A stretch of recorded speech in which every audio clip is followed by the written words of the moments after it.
Notre 15 type des Lions européens. Comme les lions britanniques et irlandais, on s'est demandé à quoi ressemblerait une équipe composée de Français, d'Italiens, d'Espagnols, de Portugais et de Géorgiens. Et petite difficulté, on est obligé de placer toutes ces nationalités dans le 15 type. À l'arrière, on place le meilleur réalisateur de l'histoire du 15 de France. Toujours impeccable dans son rôle et dans ses jeux au pied, on est d'accord pour dire que c'est le meilleur joueur à mettre en numéro 15.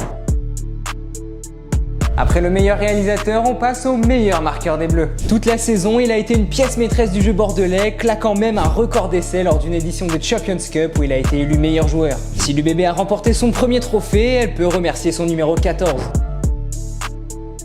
C'est là que ça devient intéressant parce que pour la première fois, notre choix s'est porté sur un Italien. Le néo-toulonnais fera parler son expérience et formera la paire de centre à côté d'un joueur qu'il connaît bien. Et oui, pourquoi ne pas oser mettre la paire de centres italienne ensemble? Le meilleur joueur du tournoi Destination 2024, qui n'a seulement que 22 ans, pourrait apporter sa fougue comme il le fait si bien en club et en sélection. Bon, je sais, tu ne vas pas du tout être d'accord avec moi, mais je te rappelle que je dois mettre toutes les nations dans ce 15 type. Désolé donc si tu voulais voir Louis Bielbiarré, mais il va devoir rester sur le banc. Alors je mets le joueur du Loup, qui joue plus souvent à l'arrière certes, mais qui a quelques feuilles de match sur l'aile gauche. Allez, on opte pour le numéro 10 bordelais qui a semblé être dans la forme de sa vie cette saison avec l'UBB. Après n'avoir joué que 2 pauvres matchs en bleu cette saison, nous lui accordons cette sélection chez les Lions.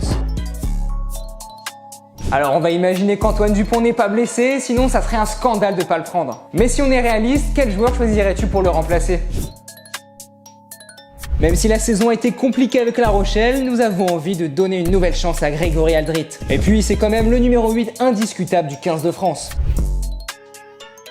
Je pense que tu as dû être choqué en voyant son visage, mais oui, nos amis portugais méritent bien d'être dans cette équipe. Lui qui joue tout de même à Montpellier aura sa chance de montrer de quoi il est capable. On revient sur de la 3e ligne française avec le serial plaqueur François Cros. Avec son activité défensive sur le terrain, je pense qu'on ne prend pas trop de risques de mettre le Toulousain à cette position.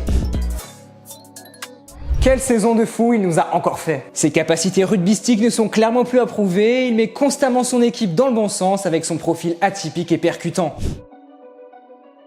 On associe une nouvelle fois 2 Français pour ce qui est de la seconde ligne. Le Toulousain a encore prouvé qu'il était très à l'aise balle en main et indispensable dans l'alignement de son équipe. Il fallait aussi mettre un Espagnol dans l'équipe et je crois que le choix de Joël Mercler est assez évident. Il n'a que 23 ans et son niveau progresse d'année en année. Il est mobile et à l'aise balle en main, bref, le profil parfait du pilier moderne. On a fait une vidéo sur lui il y a quelques semaines où on t'explique pourquoi c'est l'un des plus gros prospects au poste. Julien Marchand a une nouvelle fois réalisé une saison pleine où il s'est notamment fait remarquer en défense. Avec 1,5 ballons volés par match, le talonneur toulousain semble infatigable. Et on termine ce 15 type par un nouveau joueur français en la personne de Jean-Baptiste Gros. Revenu sur le devant de la scène avec le 15 de France où il a joué tous les matchs en tant que titulaire, nous avons aussi envie de récompenser sa très belle saison. Alors, qu'est-ce que tu penses de ce 15 type? Tu penses qu'on pourrait battre les Lions britanniques et irlandais avec cette équipe? Si cette vidéo t'a plu, n'oublie pas de t'abonner à Cop Rugby.